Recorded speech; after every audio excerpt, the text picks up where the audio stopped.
how do we recognize anger? How do we recognize anger? So some of us don't even recognize that we're angry. Some of the angerholics that I was talking about, if you are frequently angry, you might not even recognize your emotional state and your behavior as anger, if that's normally, how you are. Sometimes you might hear somebody say, oh, I blacked out, or I go 0 to 100. I'm not even sure what happened before I knew it. Stuff like that. So that means that we're not recognizing our anger. You're allowing your body to just react instead of responding. And the difference between reacting and responding is just a primitive emotion. You just act and you're not even really sure what you're doing.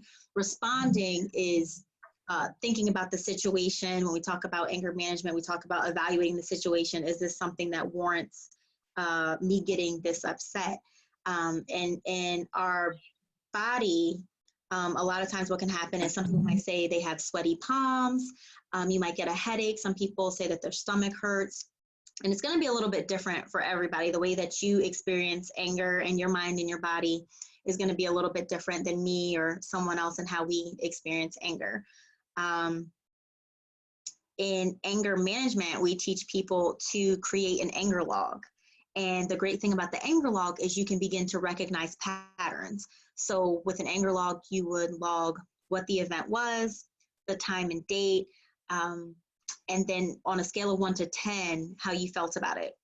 So once you review that anger log, if you say, I'm always getting angry with my mom, or I'm always getting angry in the morning, or I seem to get really upset when sports come on, or something like that, you start to understand a pattern. And once you see what that pattern is, then you can kind of recognize what makes you angry, because that's going to be different for everybody. And the key to be mindful is what triggers us. Some of us already know what triggers us. You might say, you know what, I can't stand being around that person. They really upset me. They really frustrate me. Or when I go to that place, I really get upset. So some of us know what our triggers are. And if you know what your trigger is, then the next step would be to stay away from that if you can. Sometimes we can't. Sometimes it might be a coworker, a family member, somebody that we can't stay away from. But if it's something that you're aware of, something you know that triggers you, that gets you angry, and it is possible for you to stay away from that, then you definitely want to do that. And part of the way that we can recognize our anger is, I like to call this the anger iceberg. If you think of like an iceberg and how the majority of the iceberg is under the water, but at the tip, we have anger. So anger is what we see. You see somebody acting out, you see what happens, but underneath, there's all these other emotions. So sometimes, an example right now, you see somebody at the store, someone grabs the last toilet paper before them, and they act out in anger. The anger is the tip of the iceberg, what we see. Underneath, what they're really feeling is maybe their concern or sadness, anxiety. Oh my God, now I don't have what I need. How am I going to provide my family with the essentials that they need? So there's always some underlying emotion underneath, but a lot of times we don't get to that because we just deal with the tip. We just deal with, it's so much easier to just act out than to dig into those vulnerable feelings. How would you, how would you suggest, or what would you suggest for people right now during this health crisis? Because we're home, we're in the house all day, we're with our families, children, spouses, maybe even alone. And so some of the things that might have triggered us before maybe are intensified now, or maybe we have new triggers because of the health crisis. So what are some suggestions for people right now during COVID, how to manage, how to recognize the anger that they're feeling now that they're home, and then how to manage what they're experiencing?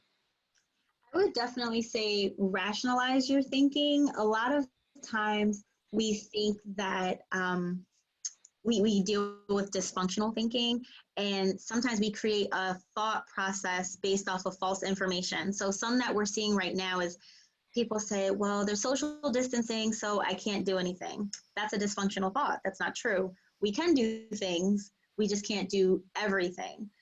So sometimes just kind of rationalizing our thinking and just evaluating if that's a valid thought or not.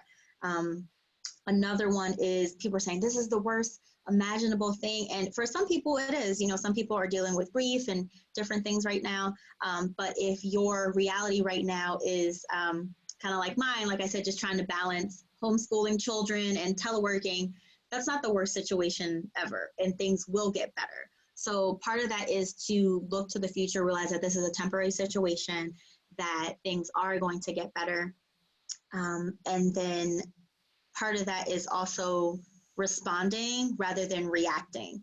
I always tell some of my clients to take a few breaths before you respond, because a lot of times if you react immediately, if a coworker sends you an email that you're unhappy with and you go right back at them and you react immediately, it might not turn out well. That's definitely an anger-inducing situation. But if you take a breath, maybe a couple, if it's a really angry situation, and then respond, then the turnout could be much better. So I think, like what you said, it's all about our thinking, our mindset. We know that many of us are experiencing emotions and situations that we've never had to deal with before. I know I have a 94-year-old grandmother, and this is the first time that she's ever experienced anything like this.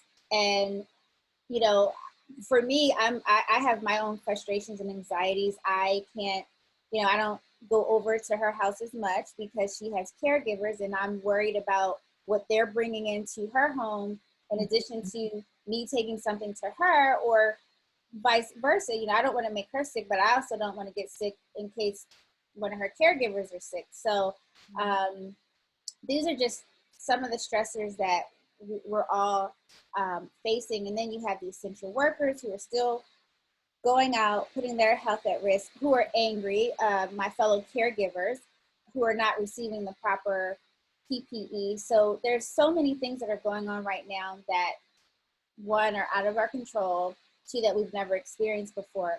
But I think with positive thinking and a positive mindset, I've been saying this since I stopped working, this is a time for everyone to take a reset, to change our behaviors. This is really a start over, a do-over. We can work on ourselves, become better people, have more kindness in our hearts, more compassion in our hearts, more patience in our hearts, less judging, less anger, and then finding new things that make us happy, or in participating in old things that, that made us happy, and we can just continue with those things. Right.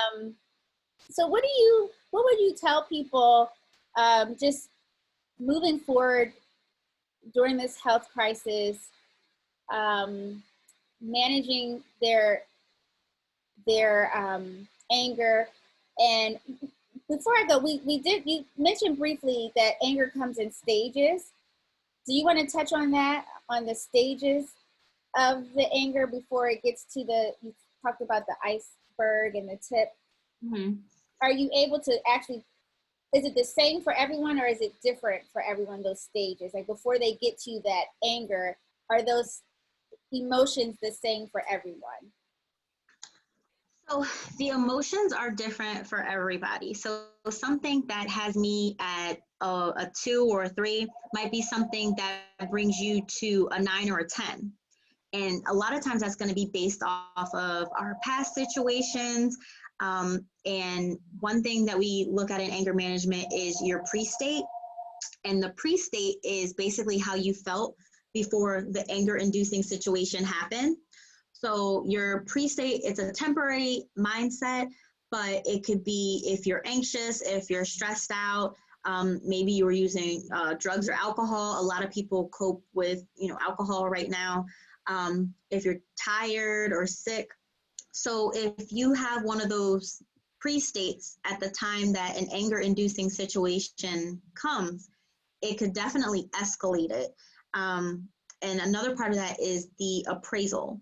So let's say that my whole life I feel that I've been disrespected by supervisors.